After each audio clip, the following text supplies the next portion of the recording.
জাতীয় নাগরিক পার্টি যুব উইং জাতীয় যুব শক্তির আজকের এই আত্মপ্রকাশ অনুষ্ঠানে উপস্থিত সহযোদ্ধা বৃন্দ, সাংবাদিক বৃন্দ, বিভিন্ন রাজনৈতিক নেতৃবৃন্দ সহ জুলাই গণঅভ্যুত্থানের আহত এবং শহীদ পরিবারের সদস্যবৃন্দ যারা আজকের এই আত্মপ্রকাশ অনুষ্ঠানে উপস্থিত হয়েছেন, সবাইকে জানাচ্ছি প্রাণঢালা শুভেচ্ছা।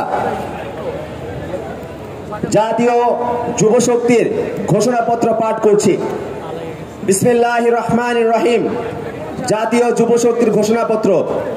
মর্যাদাপূর্ণ বাংলাদেশ ও নতুন বন্দোবস্তের লক্ষ্যে তারুণ্যের প্রত্যয়। জুলাইয়ের সকল শহীদ ও আহতদের আত্মত্যাগকে স্মরণ করছি।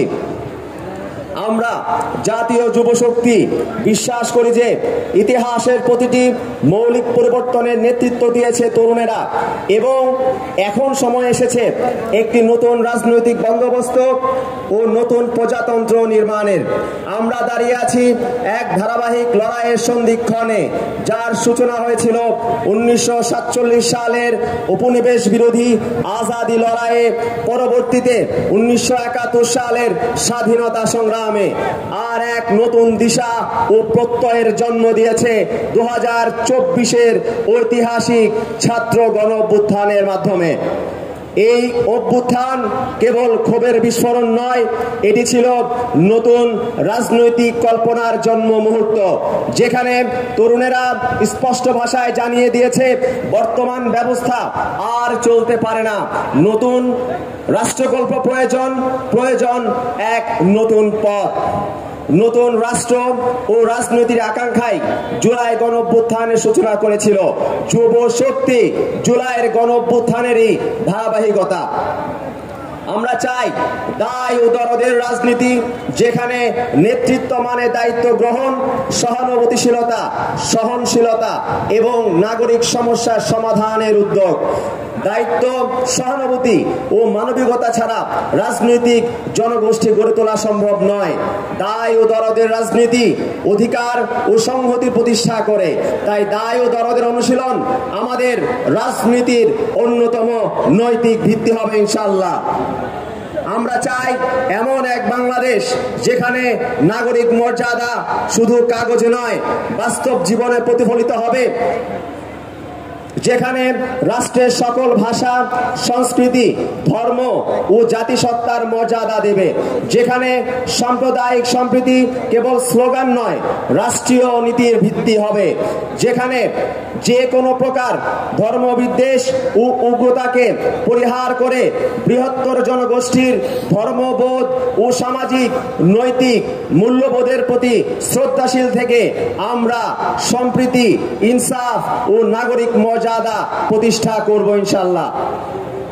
বাংলাদেশ পন্থা আমাদের রাজনৈতিক চিন্তার স্বতন্ত্র মেরু, যা বাংলাদেশের ইতিহাস, ভূগোল, সংস্কৃতি, অর্থনীতি ও মানুষের সংগ্রাম থেকে উচ্চারিত এক সার্বভৌম রাষ্ট্রচিন্তা। এটি একাধারে ফ্যাসিবাদ বিরোধী এবং আগ্রাসন বিরোধী রাজনৈতিক পথ, কোনো গ্লোবাল শক্তির ছায়ায় নয়, বাংলাদেশের নির্দিষ্ট দিশা, আত্মমর্যাদা ও জাতীয় স্বার্থে বিশ্বাসী। বাংলাদেশ পন্থা মানে হলো এমন এক কৌশলগত অবস্থান যেখানে দেশের নীতি নির্ধারণ হবে দেশের ভেতরের বাস্তবতা, জনগণের চাহিদা এবং ভবিষ্যৎ প্রজন্মের স্বপ্নকে কেন্দ্র করে। আমরা বিশ্বাস করি বাংলাদেশ কেবল একটি রাষ্ট্রিক সীমানা নয়, এটি একটি বহুদ্বীপীয় সভ্যতা। এই বহুদ্বীপীয় সভ্যতা আমাদের ভূগোল নির্ভর, ভাষা ও সংস্কৃতি ভিত্তিক এক ঐতিহাসিক সত্তা, যা পাহাড় থেকে নদী পেরিয়ে বঙ্গোপসাগর পর্যন্ত বিস্তৃত। বঙ্গোপসাগর কেন্দ্রিক অঞ্চল জুড়ে সাংস্কৃতিক, ভৌগোলিক, কৌশলগত শক্তি হিসেবে নেতৃত্ব দিতে হবে এই বাংলাদেশকে। সেই নেতৃত্বকে গ্রহণ করতে হলে বাংলাদেশ রাষ্ট্রের সভ্যতাগত রূপান্তর প্রয়োজন। আমরা বিশ্বাস করি দক্ষিণ এশিয়ায় নতুন পথ দেখাবে এই বাংলাদেশ। আমরা চাই একটি জাতীয় অর্থনীতি যা কেবল প্রবৃত্তির হিসাব নয়, ইনসাফ ও সমতার ভিত্তিতে গড়ে উঠবে, যেখানে কাজ, শিক্ষা, স্বাস্থ্য ও প্রযুক্তি হবে সবার নাগালের মধ্যে। রাষ্ট্রে তরুণদের কর্মসংস্থানের ব্যবস্থা করা হবে। তরুণরা উদ্ভাবনী শক্তি ও সৃজনশীলতাকে কাজে লাগানোর সুযোগ পাবে। দুর্নীতিমুক্ত ও মেধাভিত্তিক একটি রাষ্ট্র কাঠামো গড়ে তোলার জন্য যুব শক্তি কাজ করবে।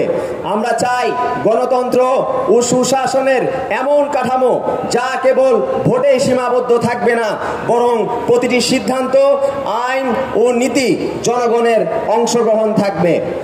নির্বাচন কমিশন স্বাধীন হবে, বিচার বিভাগ হবে দল নিরপেক্ষ এবং স্বাধীন, স্থানীয় সরকার হবে ক্ষমতা সম্পন্ন এবং তথ্য প্রযুক্তির মাধ্যমে সরকার হবে স্বচ্ছ ও জবাবদিহিতামূলক। যুব শক্তি মনে করে তরুণ নারীরা শুধু অংশীদার নয়, তারা হবে নতুন প্রজাতন্ত্রের নেতৃত্বের মুখ।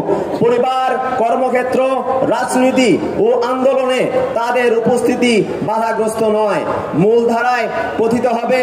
জাতীয় যুব শক্তি চায় এমন রাষ্ট্র যেখানে নারীর সাহস, সিদ্ধান্ত ও সক্ষমতা বাধাহীনভাবে বিকশিত হবে। নারীর প্রতি সহিংসতা নয়, নারীর হাতেই হবে সমাজ ও রাষ্ট্রের পুনর্গঠন। একই সাথে আমরা স্পষ্ট করে বলি, রাষ্ট্রের নিরাপত্তা ও সার্বভৌমত্ব কেবল সেনাবাহিনী বা নীতি নির্ধারকদের দায়িত্ব নয়, এটি তরুণ প্রজন্মেরও রাজনৈতিক ও নৈতিক অঙ্গীকার। রাষ্ট্রের নিরাপত্তা ও সার্বভৌমত্ব রক্ষায় তরুণদের অংশগ্রহণ একটি কৌশলগত অপরিহার্যতা।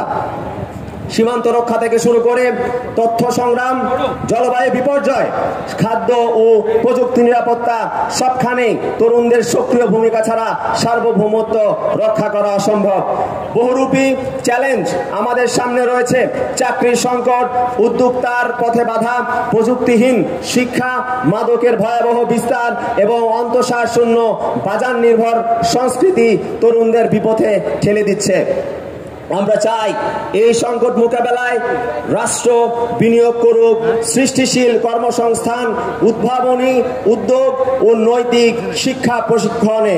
প্রতিটি তরুণ যেন সিদ্ধান্ত নিতে পারে চাকরি করবে নাকি উদ্যোগ করবে, এবং কোনো তরুণ যেন মাদক নয়, নিজের স্বপ্নের মধ্য দিয়েই হারিয়ে যেতে শেখে। আমাদের দাবি, রাষ্ট্র এই দায় স্বীকার করুক এবং তরুণদের পাশে নৈতিক, সামাজিক ও অর্থনৈতিক অবকাঠামো গড়ে তুলুক। এই সব কিছুর কেন্দ্রবিন্দুতে রয়েছে আমাদের প্রধান দাবি: একটি নতুন রাজনৈতিক বন্দোবস্ত ও নতুন প্রজাতন্ত্র।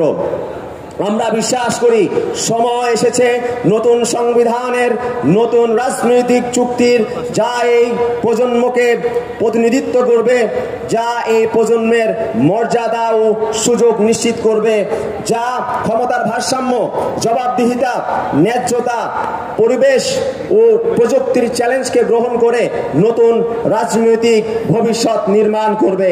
আমরা সেই প্রজন্ম যারা অতীত জানে, ভবিষ্যৎ দেখে, ভবিষ্যৎ নির্মাণে কখনো তারা ভয় পায় না। আমরা ৪৭-এর আজাদির আত্মা বহন করি, ৭১-এর স্বাধীনতা সংগ্রামের আত্মত্যাগে অনুপ্রাণিত, আর ২০২৪-এর জুলাই গণঅভ্যুত্থানের অঙ্গীকারে শপথবদ্ধ। আমরা কেবল উত্তরাধিকার নয়, আমরাই আগামী। রাষ্ট্র ও রাজনীতিতে তরুণদের প্রতিনিধিত্ব ও হিস্সা নিশ্চিত করবে যুব শক্তি। আগামীর সংসদ ও আগামীর বাংলাদেশ হবে তরুণদের। আগামীর বাংলাদেশ